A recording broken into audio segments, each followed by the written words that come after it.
Мен Әділет Али Бүркібектің апасы болом. Сіздер жақсы білесіздер, маалымат қаражаттарынан жана Фейсбуктан хабар алып жаттыңыздар.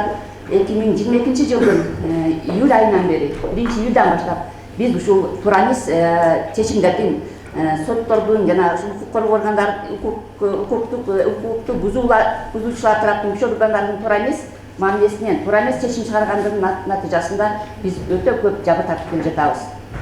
Ендеше мен кичине кыскача токтолууга кетким келет. Адилетти билесиздер, өткөн жылы жайда казино мыйзамы кабыл алынды. Казино мыйзамына казинону баарыбыз жаман көрөбүз, кыргыз эли билесиздер. Адал оокат эмес ал.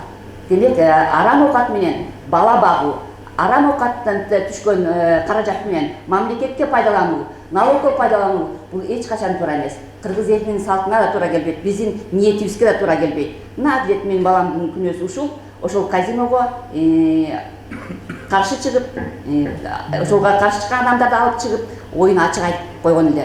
Албетте эми казиного каршы чыктың деп камашпайт да, башка поводдорду таап туруп, Адилеттин Фейсбуктагы жазылган тексттердин баарын чогултуп, анда сүйлөгөн сөздөрдүн баарын чогултуп турушуп, андан кийин сотко беришкен. Сотто болсо, мен негизги жерин айтайын. Кийин суроо бергенде айтышты да, күч органдагылар ошол тергөөчүлөрчү.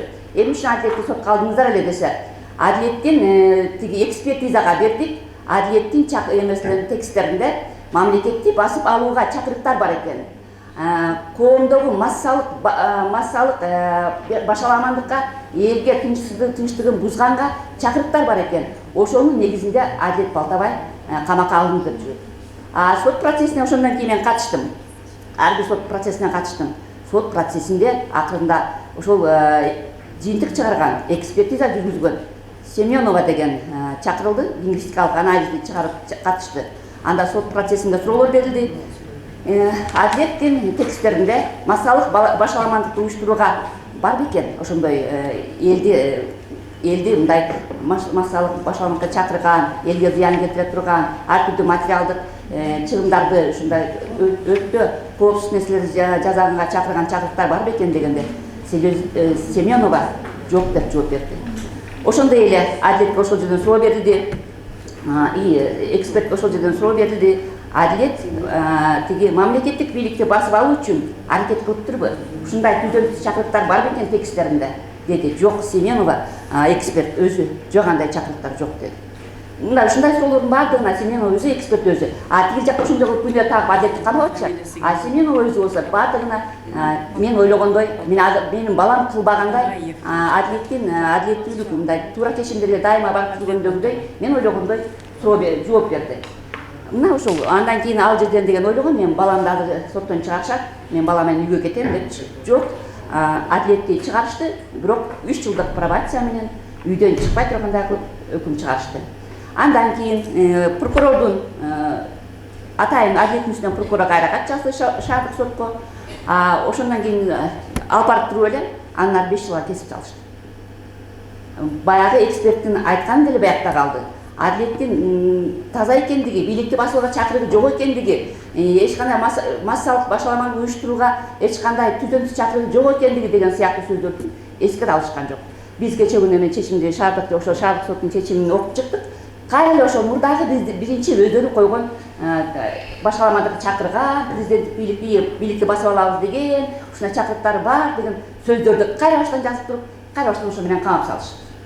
Мынакей, бизде бүгүнкү күндө биздин аз биринчи эмеден айтып койгум келет, Турсунбек Акын мырзага сизге рахмат ушундай.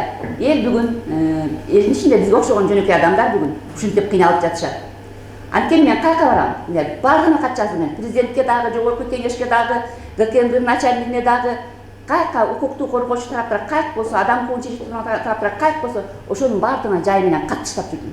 Кирейин деп, жолугайын деп, эшигине барып жүрдүм. Баламдын адилеттүүлүгүн айтайын деп, далилдейин деп, эшигин алып күндү убактымды коротуп, өмүрүмдү коротуп жүрдүм ошол жерде. Баламдын адилеттүүлүгүн, калыстыгын мен актай алган жокмун. Мен далилдеп бере алган жокмун. Анткени сотто тиякта эксперт өзү айтып атат. Аны болсо тияктан экинчи жолку инстанцияда кайра эле биринчи күнөө такканы боюнча камап салып атышат. Мен бүгүнкү күндө жакында баламдын соту болот. Кечиресиздер, мен кыскараак сүйлөйүн. жакында адилеттин жогорку соттогу соту кайрадан каралат.